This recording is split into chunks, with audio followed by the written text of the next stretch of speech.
Bismillahirrahmanirrahim. Alhamdulillahi ala ibdalih wa syukru lillahi ala na'maih wa sana'u ala jamili awsafih. Ashhadu an la ilaha illallah wahdahu la syarika lah fi samaihi wa ardih wa ashhadu anna sayyidana Muhammadan abduhu wa rasuluhu wa khairu khalqih. Sallallahu wa sallam ala sayyidina Muhammadin al-qaimi bihaqqih wa ala alihi wa sahbihi wa man ihtada bihadih. Amma ba'd. Yang kita hormati dan kita cintai para habaib, para syaraib dan juga para alim ulama, para muhibbin, hadirin hadirat rahimakumullah. Pertama-tama kita panjatkan syukur kehadirat Allah Subhanahu wa ta'ala yang mana telah memberikan kita umur dan kesehatan sehingga kita pada saat ini dapat berada di dalam salah satu bulan yang sangat dimuliakan, yaitu bulan Sya'ban Al-Mukarram. Syekh Abdul Qadir Al-Jilani mengatakan Sya'ban terdiri dari beberapa huruf. Yang pertama shin, artinya adalah syarafun, kemuliaan. Yang kedua ain, artinya uluwun, ketinggian. Yang ketiga ba, artinya birrun, kebaikan. Yang keempat alif, artinya ulfah, kejinakan dengan Allah Subhanahu wa ta'ala. Yang kelima nun, artinya adalah nur, cahaya. Orang-orang yang bisa menghormati bulan Sya'ban ini, maka dia akan dianugerahkan Allah 5 kemuliaan tersebut tadi. Para muhibbin rahimakumullah, bagaimana yang dimaksud dengan kita menghormati bulan Sya'ban ini? Para ulama menjelaskan bahwa bulan Sya'ban ini adalah satu bulan di mana kita mempersiapkan diri dengan sebaik-baiknya, baik jasmani maupun rohani, untuk menghadapi satu bulan yang agung, yaitu bulan Ramadan. Pada bulan Sya'ban ini dianjurkan kepada kaum muslimin dan muslimat untuk mengurangi kegiatan-kegiatan yang bersifat duniawi, yang nanti pada bulan Ramadan kegiatan-kegiatan yang sifatnya duniawi itu terhenti sama sekali, sehingga pada bulan Ramadan aktivitas pekerjaan kita semata-mata adalah untuk ukhrawi, untuk akhirat.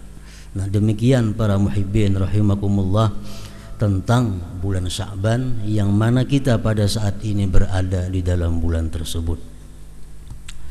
Kemudian tidak lupa kita syukur kehadirat Allah, kita diberi hidayah, diberi inayah, sehingga kita kembali dapat berkumpul bersama-sama di majelis yang penuh berkah ini.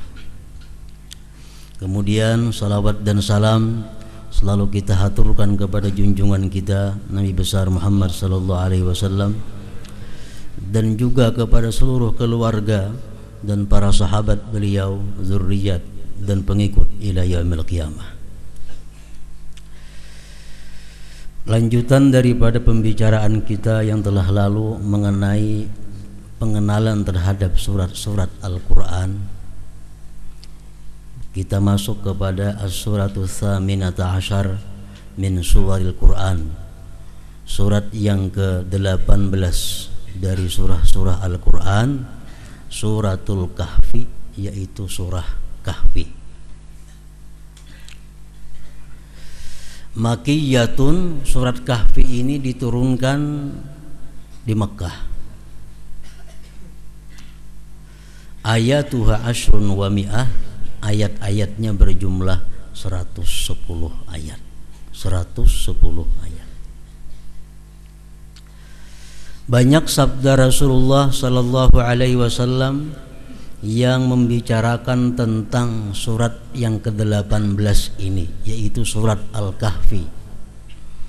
Antara lain Rasulullah sallallahu alaihi wasallam bersabda, "Ala adullukum ala suratin sayyi'aha sab'una alfa malak hina nuzilat, hiya suratul Kahfi." Artinya sabda Rasulullah, apakah kalian mau aku tunjukkan surah yang dibawa oleh 70.000 malaikat ketika surat itu diturunkan kepadaku? Itulah surat yang disebut Al-Kahfi ini. Kemudian sabda Rasulullah lagi, "Man qara'a surat Al-Kahfi yaumal jumu'ah ghufira lahu idal jumu'atil ukhra wa ziyadati thalathati ayyam wa u'tiya nuran yablughu as-sama' wa wuqiya fitnatad dajjal."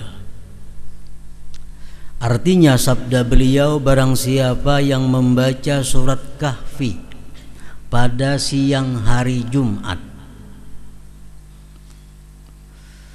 maka diampuni baginya dosa sampai kepada Jumat berikutnya ditambah 3 hari, dan dia diberi cahaya yang sampai ke atas langit, dan dia terpelihara daripada fitnahnya Dajjal. Ini orang yang melazimkan, yang mengamalkan pada siang hari membaca surat Al-Kahfi itu. Yang ketiga sabda beliau, "Man qara'aha lailatal jumu'ati aw yaumal jumu'ah u'tiya nuran min haitsu yaqra'uha ila Makkah wa ghufira lahu ila yaumil jumu'atil ukhra wa fadli thalathati ayyam wa shalla alaihi 70 alfa malak hatta yusbiha wa ufiya minad da wad dubailah," ila akhir hadis.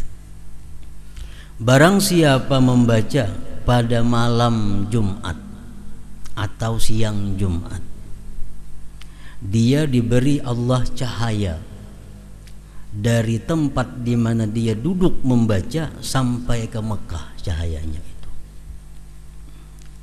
dan diampuni bagi dia sampai kepada Jumat berikutnya ditambah 3 hari, dan memintakan ampun atasnya 70.000 malaikat sampai waktu pagi, dan dia diselamatkan dari satu penyakit dan dari bala bencana. Banyak lagi hadis-hadis Rasulullah tentang surat Al-Kahfi ini. Namun 3 hadis yang tersebut ini sudah cukup bagi kita landasan untuk mengamalkan surat Kahfi. Amunnya kau membaca siang lawan malam-malamnya, amunnya kada kawa siangnya imbas sembahyang subuh, mun kada kawa juga siang malamnya barang. As 3 macam, nang paling baik siang dan malam, nang kedua siang, nang ketiga malamnya. Para muhibbin rahimakumullah, jadi ini amalan yang khusus untuk Jumat. Kalau surat Yasin tiap hari kita disuruh membaca, surat Al-Muluk Tabarak tiap malam kita disuruh membaca, Alif Lam As-Sajdah tiap malam, Waqiah tiap hari. Kalau suratul Kahfi merupakan amalan usbu'iyah, amalan mingguan, amalan yang khusus pada hari Jumat. Surat Al-Kahfi, surat yang ke-18 ini disebut dengan nama Al-Kahfi karena di dalamnya itu ada menceritakan tentang Ashabul Kahfi. Kahfi artinya satu gua yang sangat besar. Kahfi. Dalam surat yang ke-18 ini Allah menceritakan tentang orang-orang yang berdiam di dalam gua besar tersebut. Sebagaimana disebutkan dalam ayat 10 dan seterusnya, "Idz awal fityatu ilal kahfi faqalu rabbana atina min ladunka rahmah wa hayyi' lana min amrina rasyada fadarabna ala adhanihim bil kahfi sinina adada ila akhir. Ketika bertempat beberapa orang pemuda ke dalam satu guha, mereka berdoa sewaktu memasuki guha tersebut, Rabbana atina min ladunka rahmah, ya Allah datangkan kami dari sisi Engkau rahmah, wa hayyi' lana min amrina rasyada, dan akhirkan perkara kami petunjuk. Masuk mereka ke dalam guha tersebut. Begitu masuk ke dalam guha, Allah berfirman, fadarabna ala azanihim fil kahfi sinina adada, kami tidurkan mereka di dalam guha tersebut beberapa tahun, sampai 309 tahun guring di dalam guha tersebut. Nah, para muhibbin rahimakumullah, di dalam kitab tafsir ada diceritakan bahwa di masa kerajaan Dikyanus, ada yang mengatakan sebelum Nabi Isa, ada yang mengatakan sesudah Nabi Isa. Dikyanus seorang raja yang zalim, lagi kafir kepada Allah. Lalu raja ini memerintahkan rakyatnya untuk menyembah berhala. Barang siapa tidak menyembah berhala, dia akan dibunuh. Di suatu negeri yang namanya Tarsus. Kalau sekarang ini bagian daripada negara Suriah di Arab Timur Tengah sana. Ada tempat waktu itu namanya kota Tarsus. Disitulah kerajaan Dikyanus itu. Nah, jadi Dikyanus memerintahkan kepada rakyat menyembah berhala dan menyembelih hewan untuk berhala. Siapa kada mau masuk penjara, bahkan dibunuh. Nah, maka ada 7 orang pemuda yang tidak mau ikut dengan peraturan raja tersebut. 7 pemuda ini tetap menyembah Allah Subhanahu wa ta'ala, tetap mengesahkan Allah Subhanahu wa ta'ala. 7 orang pemuda ini pergi meninggalkan kota Tarsus itu menuju ke sebuah guha yang besar. Nah, itulah disebut Ashabul Kahfi tadi. Nah, begitu mereka sampai ke dalam guha, mereka ditidurkan oleh Allah di dalam guha itu selama 309 tahun.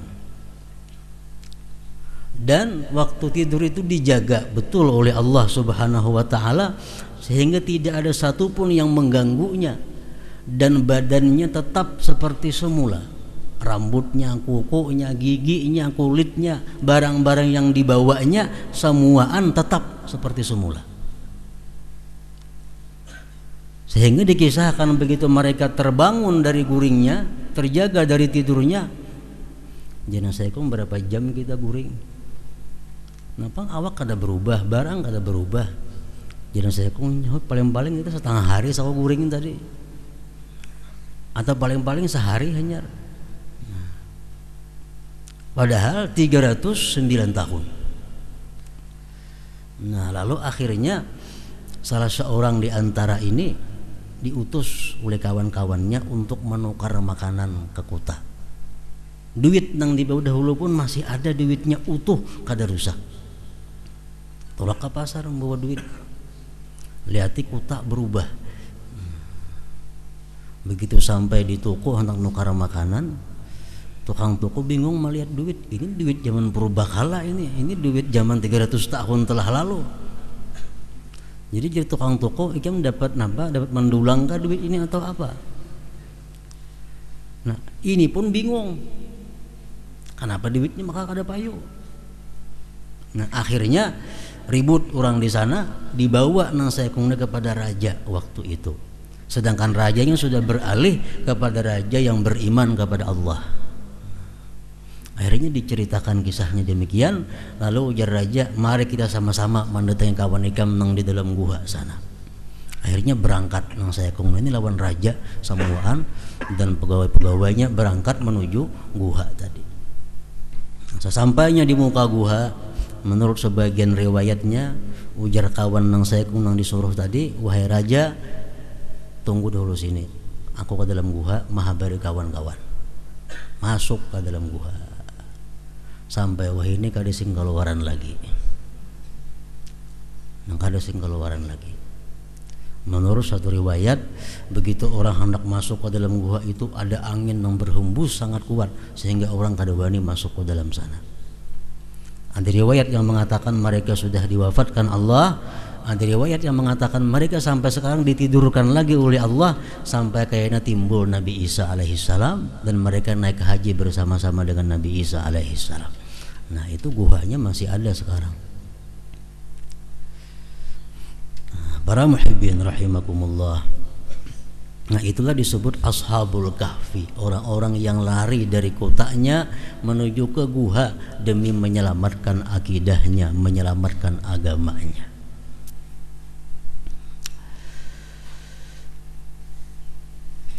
Di dalam kitab Sawi adalah Jalalain disebutkan di situ perkataan ulama, allimu auladakum asma'a ahlil kahfi. Lajari anak-anak kalian itu nama-nama mereka ashabul kahfi itu. Karena siapa-siapa yang tahu nama-namanya tersebut banyak manfaatnya. Nama-nama nang 7 itu. Jadi nang 7 orang tadi begitu mereka berjalan menuju guha, ada anjing 4 sekong. Diusir anjing tapi umpat pulang. Akhirnya anjing pun umpat juga bersama-sama rombongan itu. Anjing itu kita kenal dengan nama Kitmir. Nah, para muhibbin rahimakumullah, para ahli tarikh dan para ulama pun bermacam-macam tentang nama-nama ashabul kahfi ini. Ada yang mengatakan 7 orang itu adalah Maksalmina, Tamliha, Martunis, Ninus, Zunuanis, Sariulis, Palistatiunis. 7 ikung nama ashabul kahfi.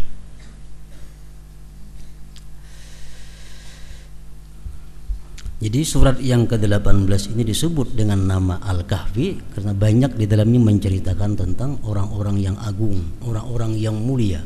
7 pemuda yang mengorbankan segala-galanya demi untuk menyelamatkan agamanya, mentauhidkan Allah Subhanahu wa taala. Nah, oleh karena itu Al-Imam Al-Qurtubi mengatakan dalam tafsirnya, hadhil ayat sharihatun fil firar bid-din wa hijratil ahli wal banin wal qarabat wal asdiqa wal awtan wal amwal khawf al fitnah. Ini ayat yang tadi jelas memerintahkan kepada kita untuk lari membawa agama, lari meninggalkan keluarga, anak, teman, tanah air, harta karena semata-mata untuk agama. Kita ingat sejarah di mana Rasulullah sallallahu alaihi wasallam hijrah dari Mekah ke Madinah. Begitu beliau tidak bisa lagi mengembangkan dakwah di Mekah, Rasulullah hijrah ke Madinah hanya berteman Abu Bakar Siddiq.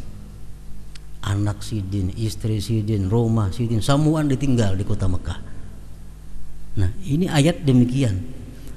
7 orang ashabul kahfi ini meninggalkan keluarga dan seluruhnya masuk ke dalam guha untuk menyelamatkan akidah, menyembah Allah Subhanahu wa taala.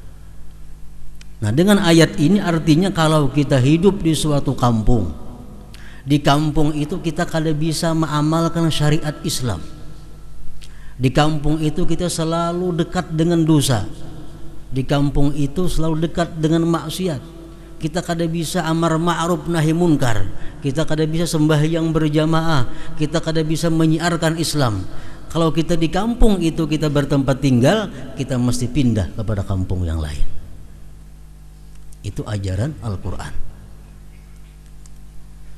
Andai kata kita bekerja di satu perusahaan, dalam pekerjaan itu kita kada bisa mengamalkan syariat Islam. Kita banyak melihat kemunkaran-kemunkaran yang kita kada bisa mencegahnya. Nah, kita wajib meninggalkan perusahaan itu untuk mencari kerja di tempat yang lain. Sama halnya kita bekerja di pemerintahan. Kalau kita terkena satu jabatan yang sulit untuk berbuat jujur, kita dikenai jabatan yang sulit untuk berbuat adil, kita wajib pindah dari jabatan itu, minta jabatan yang aman daripada segala macam maksiat dan dosa. Itu peraturan Al-Quran dan dicontohkan oleh Ashabul Kahfi tadi. Nah, para muhibbin rahimakumullah, surat Al-Kahfi ini banyak memberikan petunjuk kepada kita untuk menjalani kehidupan ini. Sebagaimana demikian pula surat-surat yang lain dalam Al-Quran. Di antaranya di akhir surat Al-Kahfi berbunyi ayat, "Faman kana yarju liqa'a rabbih falya'mal 'amalan shalihan wa la yusyrik bi'ibadati rabbih ahada." Barang siapa ingin bertemu dengan Tuhannya dalam keadaan bahagia, siapa ingin bertemu Tuhannya dalam keadaan senang, "Falya'mal 'amalan shalihan", hendaklah dia beramal saleh. Itu lagi jalannya sebuting. Kada bisa kita mengandalkan orang tua kita, kada bisa kita mengandalkan anak kita, kada bisa kita mengandalkan guru kita, kada bisa. Kalau kita hendak bertemu Allah dengan bahagia, falya'mal 'amalan shalihan, hendaklah kita beramal yang saleh. Dan ditambah lagi, wala yusyrik bi'ibadati rabbih ahada, dan jangan mensekutukan dengan beribadah kepada Allah itu seseorang jua pun. Kalau kita hendak nyaman bertemu Allah, dua, beramal saleh. Yang kedua, jangan menyekutukan dengan amal itu kepada selain Allah Subhanahu wa ta'ala. Nah, para muhibbin rahimakumullah, jangan syirik. Para ulama membagi syirik itu ada 3 macam. Yang pertama, i'tikadu syarikin lillah bi uluhiyyatih, mengiktikadkan sekutu bagi Allah dalam ketuhanan, menyembah Allah dan berhala, menyembah Allah, menyembah bulan bintang. Itu syirik. Wa huwa syirkul akbar, ini syirik yang paling besar, syirik yang kada terampuni dosanya oleh Allah Subhanahu wa ta'ala. Yang kedua, i'tikadu syarikin fil fi'il, ay ya'taqida mawjudan ghairallah yastaqillu bi ijadi fi'lin aw ihdatsih wa illam ya'taqid kaunahu ilaha. Dia mengiktikadkan ada orang selain Allah yang bisa berbuat sesuatu walaupun dia bukan Tuhan. Nah, ini Tuhannya Allah, lain pada Allah tidak ada Tuhan. Cuma i'tikadnya ada sesuatu yang lain pada Allah yang bisa berbuat dan mencipta sesuatu. Ini mendekati dengan kelompok Qadariyah. Qadariyah mengiktikadkan bahwa manusia itu diberi Allah kekuatan, yang dengan kekuatan itu manusia bisa berbuat sesuatu. Nah, ini syirik fil fi'il ngarannya. Orang-orang Qadariyah mengatakan bahwa manusia diberi Allah kekuatan, dengan kekuatan itu manusia bisa mencipta sesuatu. Ini syirik fil fi'il. Ini syirkul mutawassit, syirik yang tengah ngarannya. Tuhannya Allah, ada lain, mati-matian tetap Allah Tuhannya. Cuma i'tikadnya bahwa dia bisa mencipta sesuatu, dirinya bisa maulah sesuatu. Kalau Tuhannya Allah, nah menyekutukan sebagian fi'il perbuatan, ini syirik yang membahayakan juga. Yang ketiga disebut syirik adalah ar-riya, syirkul asghar, syirik yang kecil. Nah, jadi yang tadi, siapa ingin bertemu Tuhan dengan senang, dengan bahagia, hendaklah beramal saleh dan jangan syirik, baik syirik yang akbar, syirik yang tengah, syirik yang kecil, riya. Imam Sahal At-Tustari mengatakan riya itu ada 3 macam pulang. Yang pertama, ayya'aqida fi asli fi'lihi li ghairillah wa yuridu bihi ayyu'rafa annahu lillah.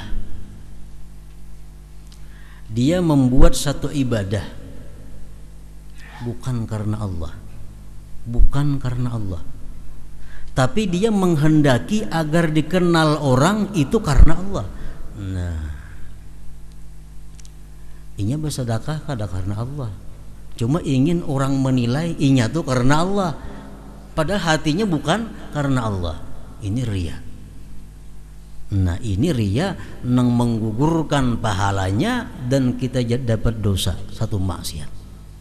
Dosa dapat, pahala sedekah kada napa-napa. Ibarat sembahyang, dosa didapat, sembahyang kada menghasilkan apa-apa. Dia sembahyang bukan karena Allah, tapi ingin dinilai orang karena Allah.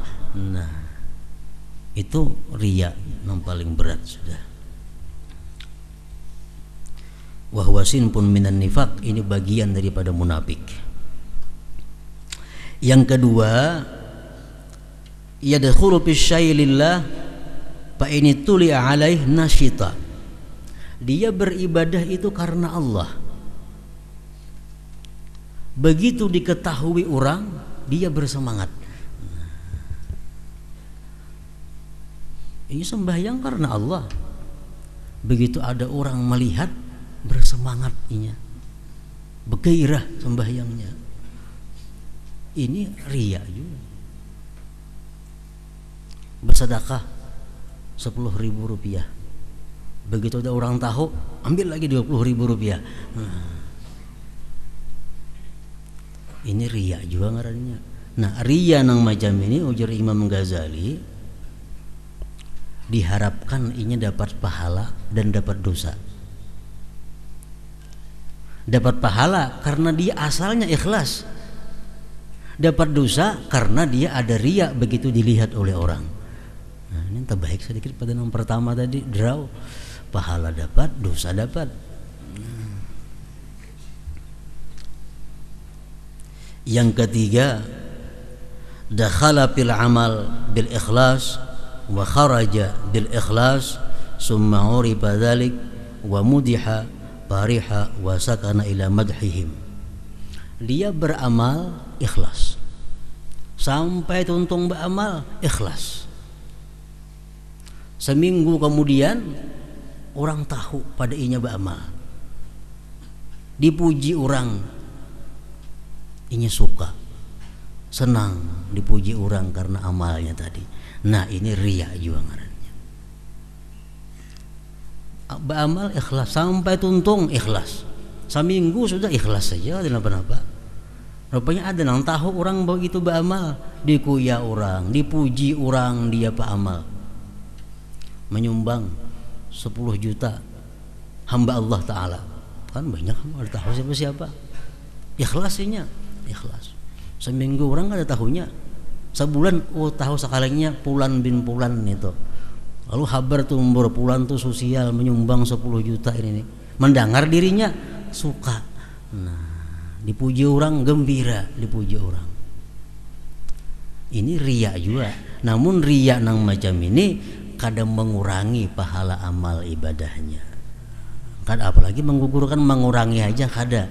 Cuma apabila gembiranya itu karena gembira dipuji orang, dia dapat dosa. Dia dapat dosa. Tapi kada terhubung lagi dengan amalan yang sudah dikerjakannya itu. Nah, jadi ada 3 macam riya tadi. Ketiga-tiganya termasuk di dalam syirkul asghar, syirik yang kecil. Para muhibbin rahimakumullah, Imam Al-Ghazali mengatakan riya satu sifat yang dimiliki oleh setiap manusia. Karena manusia ini fitrahnya suka dipuji. Jadi setiap manusia ada riyanya. Cuma mereka yang punya ilmu, mereka cepat mengobatinya.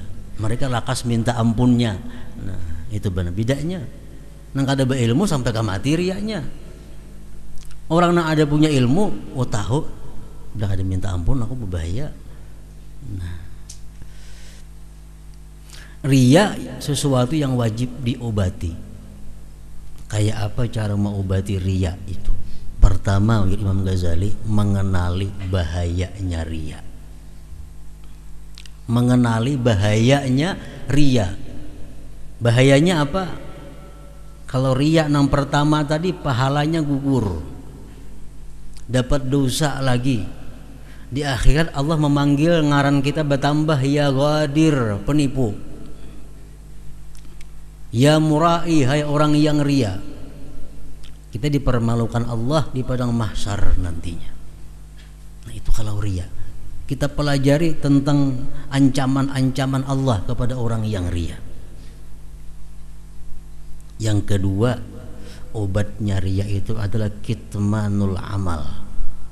Sembunyikan amal. Sembunyikan amal, terutama bagi orang-orang yang mubtadiin, orang-orang yang pemula, yang baru ingin beribadah kepada Allah. Sembunyikan amal. Imam Sahal mengatakan setiap amal yang diketahui oleh orang banyak, kita jangan terlalu berharap banyak dengan amal itu nanti di akhirat. Amal yang kita kerjakan dan diketahui oleh orang banyak, jangan terlalu berharap dengan amal itu bisa selamat sampai akhirat. Jadi sembunyikan amal. Amal ibadah itu kita dibolehkan membuka, dibolehkan mengungkainya apabila satu, untuk menguatkan kepada orang yang kita pelajari, untuk menguatkan kepada orang yang kita didik. Ikam amalakan ini 100 kali sehari, aku sudah mengamalkan itu. Nah, itu boleh. Tujuan supaya orang nang dipadahi ini jadi semangat. Ayo dikisahkan amal kayak itu. Atau kita mengisahkan amal agar orang lain mencontoh amal itu, boleh juga. Yang ketiga, kita boleh mengisahkan amal untuk menguji diri kita, riya atau kada. Nah, 3 perkara itu amal yang boleh dikisahkan. Lain pada itu mengandung risiko bahaya. Imam Tahir bin Husain, salah seorang ulama besar di Irak, beliau ada mendengar di Irak itu salah seorang tokoh ulama besar. Lalu Tahir bin Husain ini hendak ziarah ke sana kepada tuan guru besar tadi, karena mendengar cerita-cerita orang itu tuan guru luar biasa. Jadi si Tahir bin Husain ini hendak berilang ke sana, minta doa, minta berkah. Begitu sampai di sana, Tahir bin Husain ini bertakon, pian tuan guru, berapa lawas sudah pian diam di Irak ini? Jadi tuan guru tadi, aku diam di Irak ini 20 tahun, dan puasa pun aku pada beperayaan 20 tahun juga. Mendengar itu bulik Tahir bin Husain tadi. Allah mengatakan kepada muridnya, itu bukan tuan guru, itu orang yang ria ngarannya. Kenapa jenah muridnya? Karena mamadahakan nang kada aku takuni. Aku betakun pian berapa lawas diam di Irak. Mesti jawabnya 20 tahun titik. Ada nih kada 20 tahun. Pas semasa aku puasa 20 tahun juga di sini. Siapa betakun puasa ada. Nah, ini contoh orang nang ria, orang nang mengisahkan amal tanpa ada sesuatu nang diperlukan. Tandanya ria. Al-Asma'i betata sembahyang lawan orang. Orang ini lawas sembahyangnya, berdirinya lawas, rukuknya sujud, samuan lawas. Tentang sembahyang, ujar Syekh Asma'i, baiknya sembahyang ikam itu lawasnya. Inggih tuan guru bae. Belum puasa tuh itu tuh. Nah, betakun puasa kada sih? Bedakan belum puasa tuh itu tuh. Nah, kalau hadza murai, ini orang yang ria, mengisahkan amal Amal ibadah boleh dikisahkan, satu untuk memberi semangat kepada orang yang kita anjurkan untuk mengamalkannya, dua untuk dicontoh oleh orang banyak, yang ketiga untuk melatih hati riya atau kada. Ayo aja. Nah, jadi obat supaya jangan riya itu yang kedua kitmanul amal, menyembunyikan amal sedemikian rupa. Kemudian yang ketiga, obat riya itu adalah doa kepada Allah Subhanahu wa taala. Doa sebagaimana yang diajarkan Rasulullah sallallahu alaihi wasallam, Allahumma inni a'udzubika an usyrika bika wa astaghfiruka ma la a'lam. 3 kali membaca itu setiap hari. Wa astaghfiruka lima la a'lam. Allahumma inni a'udzubika an usyrika bika wa astaghfiruka lima la a'lam. Allahumma inni a'udzubika, ya Allah aku berlindung dengan Engkau, an usyrika bika, bahwa aku mensyarikatkan Engkau, wa astaghfiruka, dan aku minta ampun kepada Engkau, lima la a'lamu, bagi yang aku tidak tahu. 3 kali sehari. Nah, kalau kita mulazamah mengamalkan itu, kita akan dipelihara daripada riya. Para muhibbin rahimakumullah, Imam Ghazali lebih lanjut mengatakan, kalau kita meneliti, kata beliau, di mana sebabnya riya itu datang kepada manusia, sebabnya hanya 3. Pertama, kenapa kita riya? 1, hubbul madah, kita suka dipuji orang. Kita suka dipuji orang. Kalau kita tabiat suka dipuji orang, mudah datang riya. Padahal mestinya yang perlu memuji kita itu adalah Allah Subhanahu wa taala. Kalau Allah sudah memuji kita, walaupun seluruh alam orang mencela, celaan itu sia-sia. Yang kedua, penyebabnya riya itu adalah khauful madzammah, takut dicela. Takut dicela. Inya kada mengharapkan pujian, inya kada hendak dicela orang. Nah, orang nang katuju pujian nih mungkin kalau menyumbang 10 juta. Nang takut celaan nih 0,5 juta. Nah, supaya jangan dicela orang, jangan diwadah 0,5 juta barang asal ada. Nah, jangan dicap orang kikir. Dicap orang kikir kada hendak, kada wani. Nah, ayo 0,5 juta barang asal selamat. Nah, takut dicela. Kalau kita takut dicela oleh manusia, riya di situ masuk. Nah, kalau kita takut dicela Allah, itu selamat. Yang ketiga, kenapa kita riya? Tama bima fi aydin nas. Kita mengingini milik orang lain. Kita mengingini ampun orang lain. Kita ingin supaya dimuliakan orang, kita ingin supaya diberi orang, kita ingin supaya dikiyau orang, kita ingin supaya dihargai orang. Timbul di situ riya. 3 hal itulah akarnya datangnya riya tadi.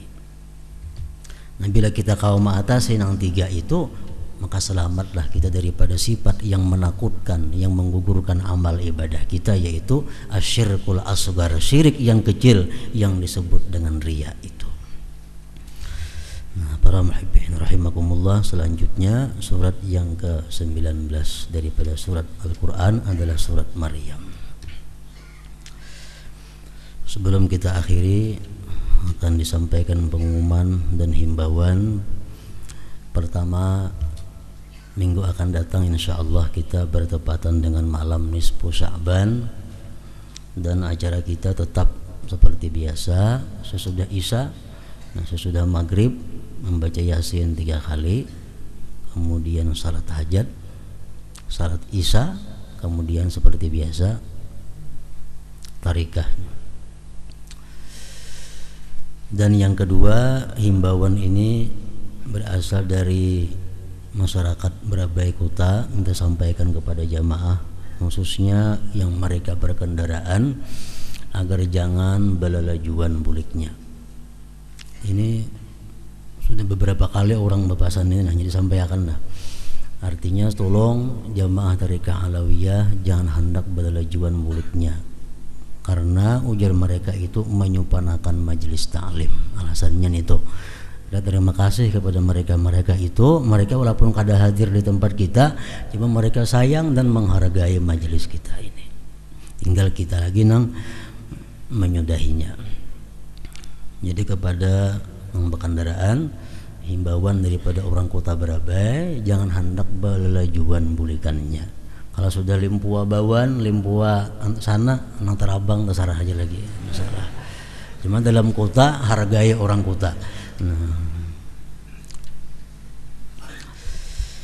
Hadratin Nabi sallallahu alaihi wasallam. Al-Fatihah.